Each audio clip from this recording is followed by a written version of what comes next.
welcome to the Narrowing Path, walking the spiritual walk.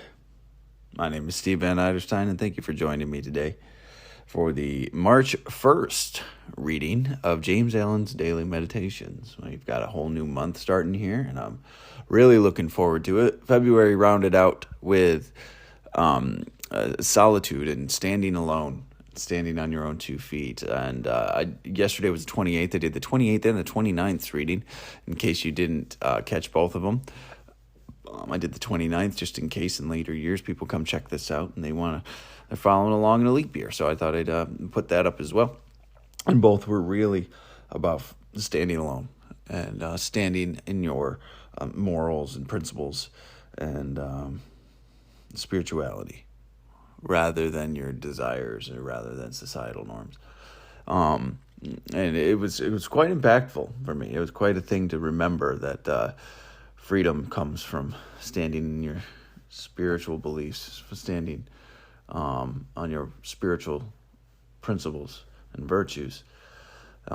There's peace, there's joy in that. So anyway, looking forward to seeing what March brings, whether it's going to be more of the same line or if it's going to shift gears on us. It's been great so far. This will be fresh to you, fresh to me, meaning I've never read it before, reading it on this podcast. So you'll get my genuine responses, reactions, observations, and what I relate to about the reading. So I'm looking forward to it. So here we go. March 1st of James Allen's Daily Meditations. As the fountain from the hidden spring, so issues man's life from the secret recesses of his heart. As the heart, so is the life. That within is ceaselessly becoming the without. Nothing remains unrevealed. That which is hidden is but for a time. It ripens and becomes forth at last. Seed, tree, blossom, and fruit is the fourfold order of the universe. From the state of a man's heart proceed the conditions of his life. His thoughts blossom to deeds, and his deeds bear the fruitage of character and destiny. Life is ever unfolding from within and revealing itself to the light. And thoughts engendered in the heart at last reveal themselves in words, actions, and things accomplished. Mind clothes itself in garments of its own making. Whew. Heavy one right there. Heavy one. It's again, this one's speaking to our internal condition and how what we believe in our hearts, what we believe in what we believe in our hearts and the thoughts we have in our mind will manifest, come to fruitage, as it's talking about here, externally to us, right? Like, what is within will be without. What that means is what's going on inside of us, what our true intentions and desires are, will come to light in our outside life, which is hard to say, but is the truth, has been my experience. The truth will always reveal itself. And the more I've become familiar with James Allen and these types of ideas and concepts and disciplines and beliefs and rituals and whatever you want to call it, I came to understand that I created the world I lived in. The fears I held so deeply in my heart and the beliefs I held so deeply about myself and others came to fruition in my external life. By one word at a time, one behavior at a time, one situation at a time. That was a painful thing to come to peace with. So here we go. As the fountain from the hidden spring, so issues man's life from the secret recesses of his heart. So from this, like water comes from the hidden spring. So does a man's life form from the recesses of our heart. The recesses of your heart issue your life. They create your life. And really dictate your life. That's why the internal work is so important. As the heart, so is the life. Right there sums up the whole thing. Where are you coming from selfish intentions, fear-based intentions? Are you coming from genuine love, an altruistic place, from a genuine place of good and positive and service to God and your fellow man, or good in your fellow man, or creator or source or nature or whatever, society and your fellow man, whatever it might be for you? Where is the origination of your actions? What's the source? What's in your heart? What do you hold in your heart? The within is ceaselessly becoming the without. Nothing remains unrevealed. Everything. This is a promise right here. It's a simply stated fact, the way he comes up with it. The within is ceaselessly becoming the without. All the time, what is the true intention in your heart is becoming the reality you're in. Nothing remains unrevealed. Everything will come to the surface. Everything will come to the light. Everything will be revealed. That which is hidden is but for a time. It ripens and comes forth at last. If you think you're getting away with something, you won't for very long.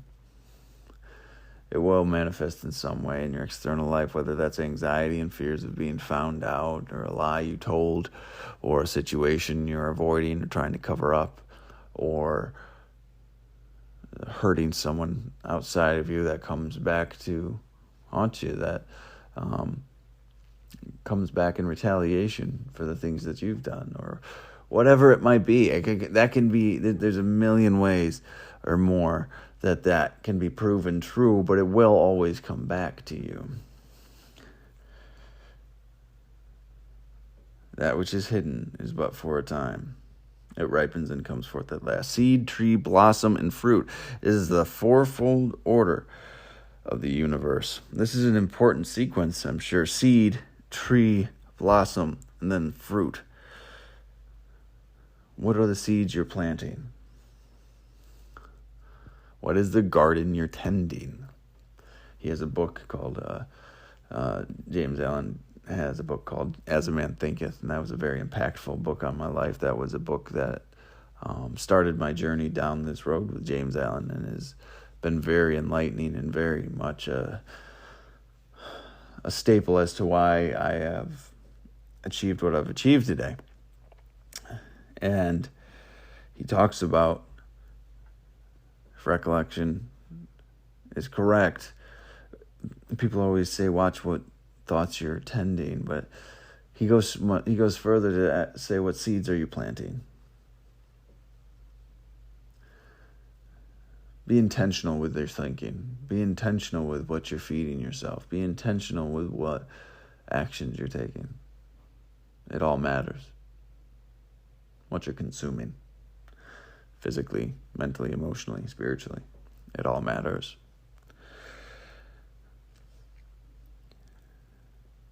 And that's the seed, and then it goes to the tree. Like, this is the development, and then you reap what you sow is another way to say this, right? The seeds you plant is the harvest you will gain. And from the state of a man's heart proceed the conditions of his life. His thoughts blossom into deeds as deeds bear fruitage of character and destiny. There we go. What you hold in your heart will blossom into thoughts. From the state of a man's heart proceed conditions of his life. His thoughts blossom into his deeds, and his deeds bear fruitage of the character and destiny.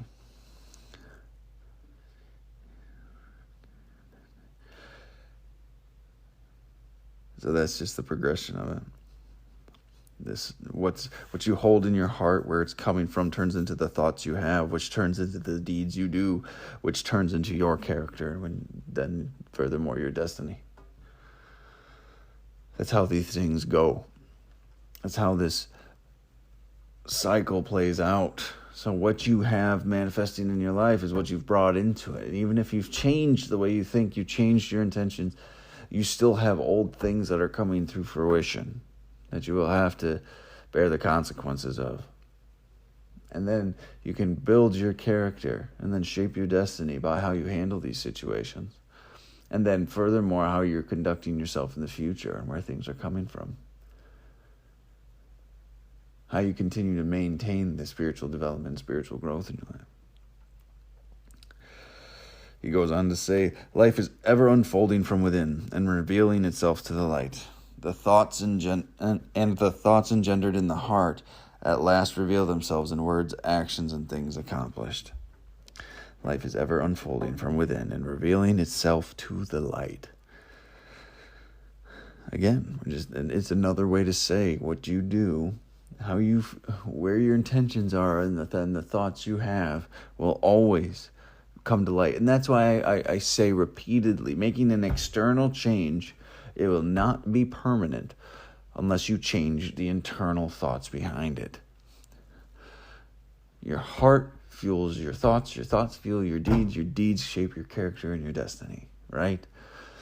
So if you stop certain deeds to change your character, because you don't want to have that character quality, you don't want to be dishonest anymore, you don't want to steal anymore, you don't want to hurt people anymore, you don't want to lie to people anymore, whatever it is you want to change, you stop doing the action to build your character.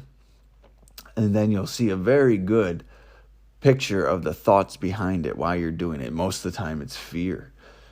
Fear of not getting something you want, fear of losing something you have. And when you can remember that, and when you can see those things, you have to get behind that. You have to uproot those beliefs completely and throw them away. Find the belief behind it that's fueling the fear. And where it's coming from in your heart, from that place of selfishness or place of service. And then you change it, and the change can be permanent then. The action can changing the action and behavior can then be permanent. But if you don't do that, it will always be a struggle and you will lose one day. That will not always be the change. And that was a hard realization for me. I've seen it time and time again in the world of recovery from drugs and alcohol and even mental health. Simply stopping a behavior without doing the internal work is just a pit stop in your journey of using and drinking and mental health. A temporary reprieve, maybe some relief even, but not a permanent and effective change that you can have.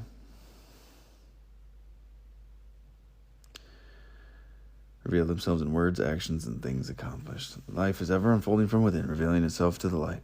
And thoughts engendered in the heart at last reveal themselves in words, actions, and things accomplished. It ends with, the mind clothes itself in garments of its own making. The mind will clothe itself in what it knows and what it's given from your heart, from your intention, from your spirit, from your soul. So, great reading today. Great reading about the importance of doing that internal work. Well, the conclusion is the importance of doing that internal work, I guess, but just the stating of the fact that if you do not do that internal work, your true intentions will show themselves again. All right? You will not maintain that behavioral change. And you'll be back to doing what you've always done, and you'll get the results that you've always gotten. And it will just continue to progress. So, fantastic reading today. Looking forward to the rest of March. It was a hefty one that kicked it off with, so we'll see where it takes us. So thank you all for joining me. today, go ahead and you can jump over to our Facebook page and give it a like and a follow to get some quotes and some newest material being posted and shared. We would appreciate it. And thank y'all for joining us today. So until next time, thanks.